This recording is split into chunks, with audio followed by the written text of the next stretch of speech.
They say there are sayings too dangerous to be spoken aloud, phrases that unravel the foundations of familiar history and expose the hidden architecture beneath. Tonight, we speak one of them. The forbidden. Saying 12. The one who was first shall be silent, and the one who was overlooked shall be revealed. For centuries, this enigmatic line has echoed through the margins of mystic manuscripts, hinted at in Gnostic fragments, whispered through early Christian sects, and concealed behind layers of theological revision. It points toward a truth so disruptive, so quietly revolutionary, that it was never meant for the eyes of the uninitiated. Because when decoded, this saying leads us to a startling question. Why was James the Just, neither fisherman nor wanderer, neither miracle worker nor chosen disciple, elevated above the 12 themselves? Why did the earliest communities, before councils, before creeds, before the empire wrapped its hands around the faith, look to James as the true inheritor of the teachings? Not Peter, not John, not even Mary Magdalene, revered by mystics and poets alike. James the Just, the silent stone at the temple's heart. James the Just, the one whose name was nearly erased by time. James the Just, whose authority was so absolute in the earliest movement that even the apostles deferred to him. Tonight, we step into the shadowed chambers of early history, where myth and memory blend, and where forbidden wisdom still hums beneath the surface.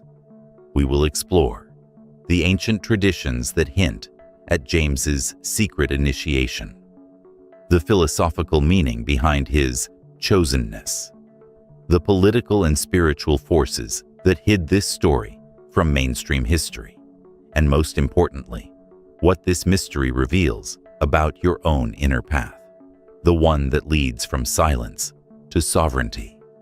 This is not merely a historical inquiry. It is a journey into the architecture of spiritual inheritance itself. So breathe deeply, steady your mind, and follow me beyond the boundaries of the familiar. To understand why James the Just rose above even the closest disciples, we must first step back, far beyond the sanitized corridors of later church tradition, and into the raw, shifting landscape of the first century. A world where truth was not yet bound in Scripture, where identity was fluid, and where the spiritual message had not yet been sculpted into its imperial form. In this primordial era of the early community, the figure of James emerges not as a footnote, but as a pillar, literally. In the earliest surviving writings, he is called the obelius, a term that translates strangely, the buttress, the support, the unshakable pillar of the people. Such a title was not given lightly. It was a designation reserved for those believed to embody the axis between the divine and the earthly, a living gate or bridge. James was no wandering preacher. He was rooted, deeply woven into the spiritual, cultural, and political life of Jerusalem itself. He belonged not to the outer circle of seekers, but to the inner sanctum of the ancient spiritual tradition in Judea. Unlike the disciples, many of whom hailed from Galilee's rugged shores, James was recognized by the priestly classes, the mystics, and even by groups hostile to the early movement. He stood at the crossroads of the mystical and the institutional, the prophetic and the political. Yet it wasn't merely lineage or location. Ancient writings describe James as a man of profound ascetic discipline, one who lived in voluntary simplicity, who spent so much time in the temple's inner courts that his knees had become hardened like those of a camel from endless hours of prayer. In a world where spiritual authority was measured not in miracles, but in mastery of the self, this signified immense inner power. But here lies the philosophical thread that makes the story even more intriguing. James was not merely related to the teacher whose following he inherited. He was symbolically mirrored in him. Many mystical traditions speak of the twin archetype, the idea that the true successor is not the loudest nor the most charismatic, but the one who reflects the inner essence of the teacher in silence, discipline, and clarity. This is the lineage of Seth and Osiris, of Enki and Ninurta, of Pythagoras and his chosen continuators. The successor is not the student who shouts the teachings, but the one who embodies them. And this is where the story becomes politically delicate, dangerous even. Early factions of the movement centered themselves not around the 12, but around James, forming a tradition of inner teachings that emphasized personal purification, mystical union, and the rebuilding of the spiritual inner temple.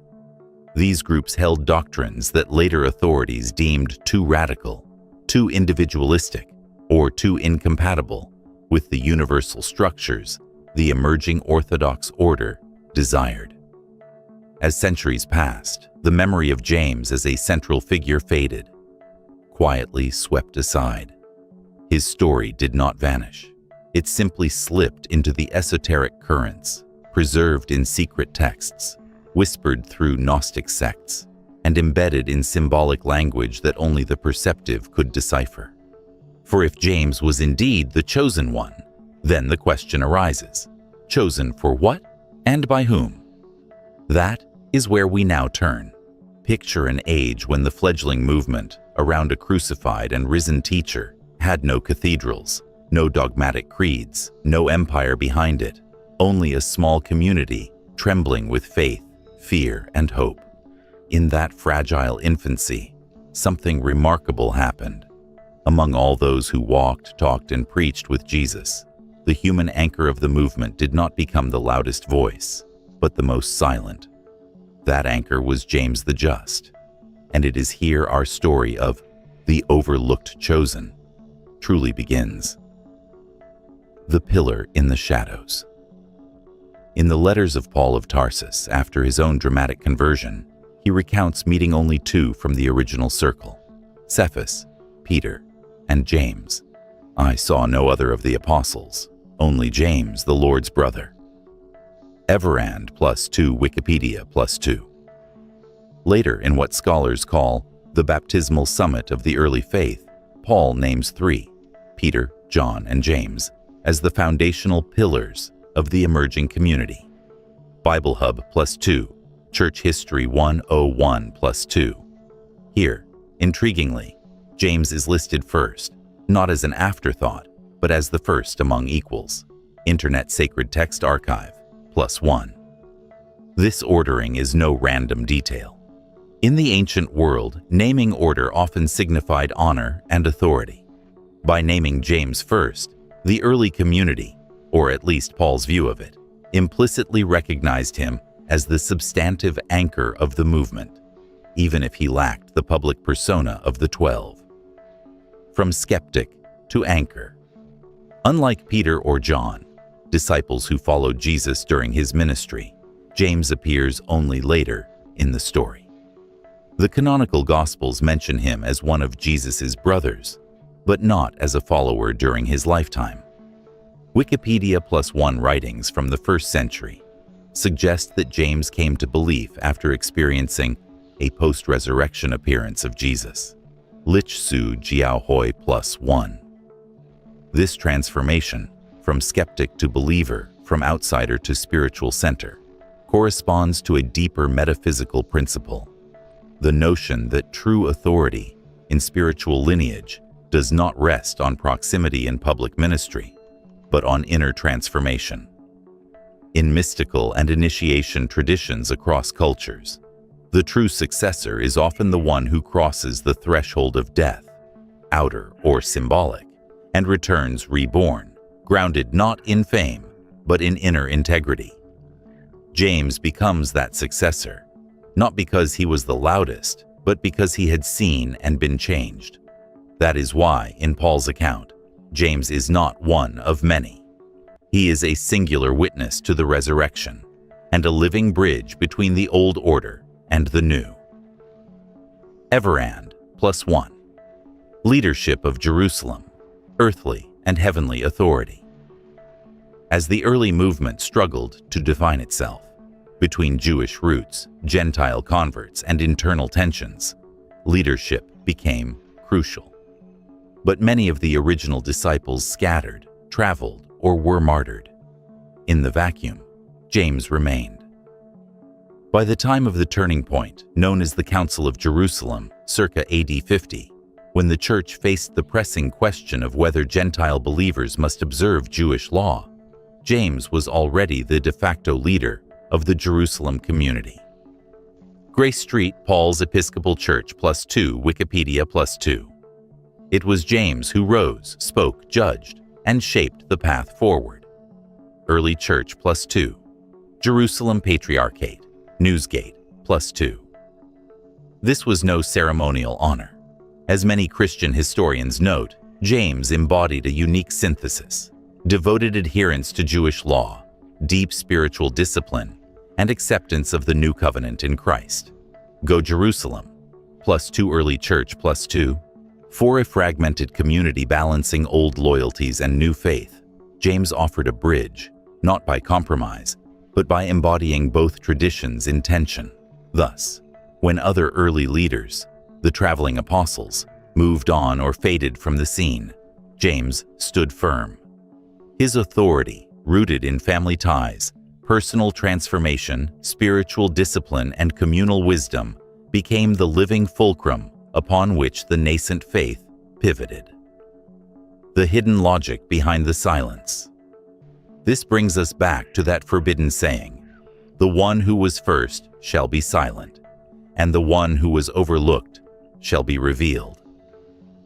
If the 12 are the first, the publicly known, the visible, the loud teachers, James represents the silent foundation. The one overlooked by the popular narrative, yet revealed by the exigencies of survival, unity, and spiritual depth.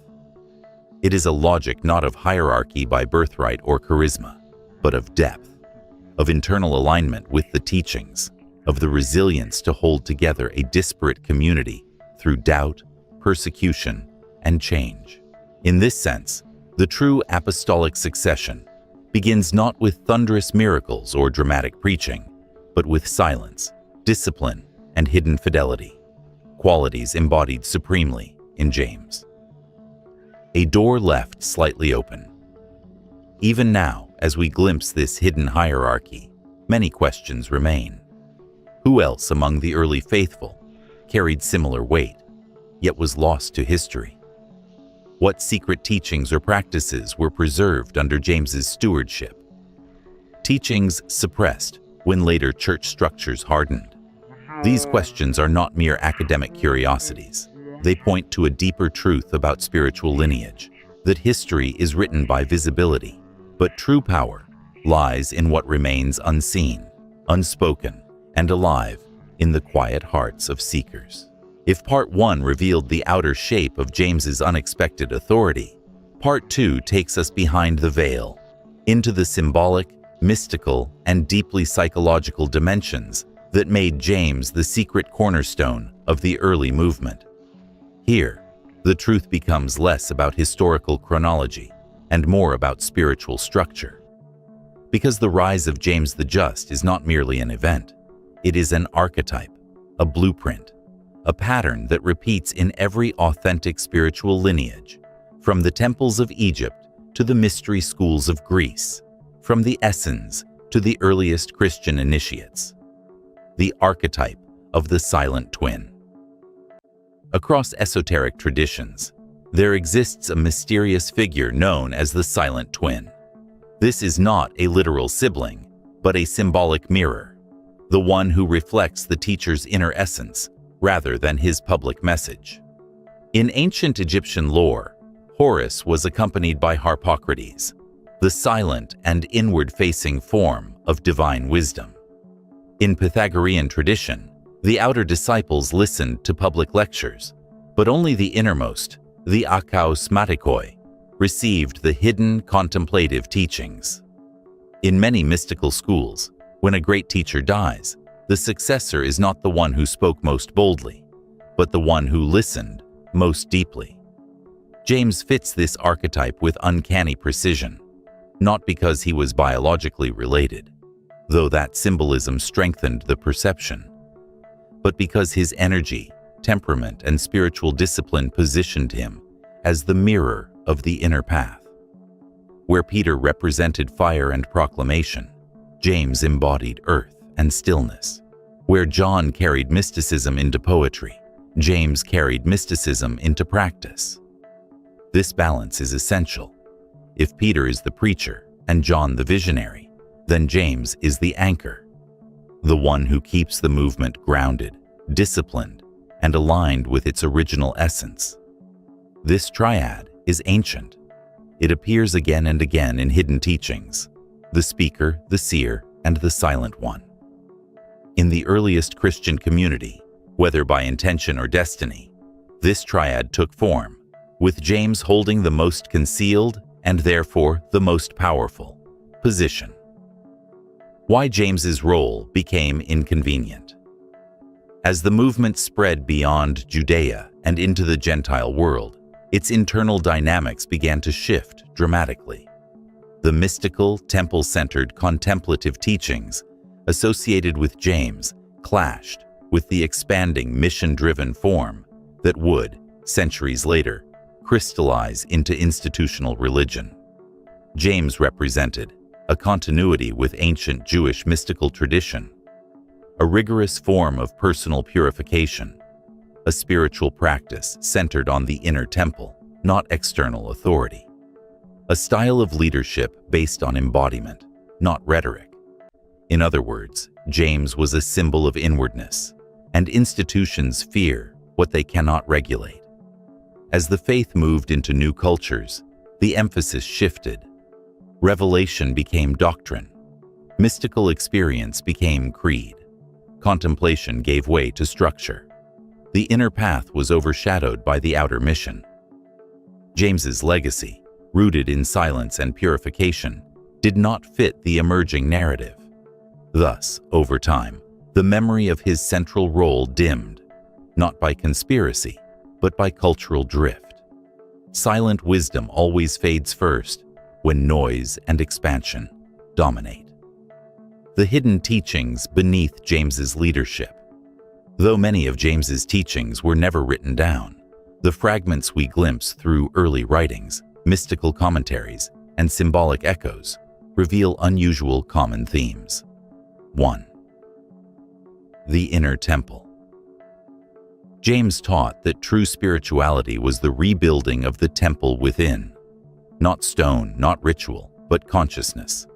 The temple veil, the separation between outer identity and inner essence, must be torn from within. 2. Radical purification. James emphasized discipline, simplicity, integrity, and ethical clarity. He embodied an almost monastic path, long before monasticism existed. 3. Unity through stillness. While others traveled and preached, James held the central space in Jerusalem. His leadership style was not expansion, but stabilization, a spiritual gravity that held the early movement together. 4. The law as mirror. James taught not the rigid obedience of law, but its contemplative, mystical purpose, to serve as a mirror, revealing the state of one's inner life. The paradox at the heart of James.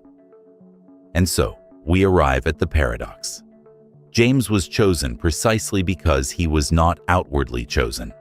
He was the silent foundation beneath the prophetic voice. He was overlooked in public ministry, yet revealed in the hour of trial. He embodied not the charisma of the 12, but the quiet force that roots a spiritual movement in depth rather than spectacle. This is why the story matters, not for historical curiosity, but for what it teaches about spiritual maturity today. Up to this point, we've journeyed through history, symbolism, and esoteric tradition. But the true value of this forbidden knowledge lies not in intellectual fascination. It lies in practice. James the Just did not rise through charisma, miracle working, or grand declarations. He rose through inner alignment, through a disciplined way of living that made him the unshakable center of a movement destined for chaos. And that same archetype, the silent pillar, exists within you. Activating it can change not only your spiritual path, but the way you navigate the storms and temptations of ordinary life. Below are practices inspired by the inner teachings associated with James, simple, profound, and quietly transformative. 1. The practice of the inner temple. James taught that the true sanctuary is not a structure outside you, but the chamber within your consciousness. To access it, exercise the 3 gates ritual, 10 minutes. Sit comfortably. Close your eyes. Imagine you are standing before an ancient inner temple, built of stone and light. There are 3 gates before you. Gate of thought.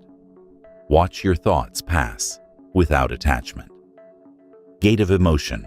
Observe emotions without drowning in them. Gate of intention. Ask yourself, why am I here? Who am I becoming? Only when you pass all 3 gates with honesty, even if they shake you, do you enter the inner sanctuary. Do this daily. Over time, you will notice clarity rising where confusion once lived. 2. The path of radical integrity. James embodied a fierce simplicity, not as deprivation, but as liberation. His authority came from the fact that there was no gap between his inner life and his outward actions. Exercise the integrity ledger. Over the next 3 days, carry a small notebook or digital note. Whenever you feel misaligned, when your words don't match your beliefs, when you act from fear rather than truth, make a simple mark. No judgment, no self-punishment. After 3 days, review the pattern. Ask yourself, where do I compromise my truth most often? Who or what triggers these compromises? What would James do in this exact moment? This practice reveals your personal fractures, the places where your inner temple has cracks. Awareness is the first repair. 3. Stillness as power. The pillar practice true leadership, James teaches us, begins with stillness, not action, with grounding, not motion. Stillness gives birth to clarity, and clarity gives rise to wise action. Exercise the pillar stance. 5 minutes. Stand with your feet shoulder-width apart. Drop your shoulders. Place your awareness in your lower abdomen, the ancient center of gravity. Breathe slowly through your nose and imagine roots descending deep into the earth. Hold this for 5 minutes. Do not think. Do not analyze. Simply exist. When practiced daily, this transforms how you respond to stress, conflict, and decision-making. It creates the inner steadiness that made James unmovable in a world of turbulence. 4. The mirror of the law. James viewed teachings, scriptures, and moral codes not as chains, but as mirrors, not rules, but reflections. Exercise the mirror question. Each night, ask yourself, what did today reveal about who I truly am? Not who you pretend to be, not who you wish to be, but who you are right now. This single question can spark profound transformation. 5. The way of the overlooked. James represents the quiet power of the one who is not in the spotlight, the one who works on the self, not for applause, but for alignment. Exercise the hidden act. Perform 1 act of genuine goodness each day that no one knows about. Give anonymously. Help without recognition. Heal without claiming credit. This cultivates the essence of the silent pillar, the strength of purity without performance. So now we return to the beginning, to the forbidden, saying that guided this entire journey. The one who was first shall be silent, and the one who was overlooked shall be revealed. We have walked through the shadows of early history, traced the outlines of forgotten authority, and uncovered the archetype of the silent pillar that James the Just embodied with such unwavering clarity. But this mystery was never merely about a man who lived 2,000 years ago. It was always about something closer, something living, something within you. James rose, not through proclamation, but through presence, not through argument, but through alignment, not through visibility, but through truth. And in a world as loud, reactive, and fragmented as ours, that lesson is more powerful than ever. His story reminds us that real sovereignty begins in the unseen places, the quiet choices, the private victories, the moments when no one is watching, and the only witness is your own soul. When you stand still in your truth, you become a pillar. When you purify your inner temple, you become a sanctuary. When you act without needing acknowledgement, you awaken an authority that no institution can grant or take away. James the Just was chosen because he embodied the essence behind the teaching, the inner path that cannot be taught by words alone. And that same path is open before you now. A door into deeper integrity, deeper discipline, deeper presence. So as you step away from this video, I invite you to carry one question with you, a question that guided James's life and can transform your own. What truth in me is waiting to be revealed once I become still enough to hear it? Let that question echo through your thoughts, your choices, your conversations. Let it shape how you stand, how you love, how you lead. And if this journey stirred something within you, a curiosity, a recognition, a call, then share your reflections below. Your insights may be the spark that awakens another seeker's path. Until next time, walk gently and walk with purpose.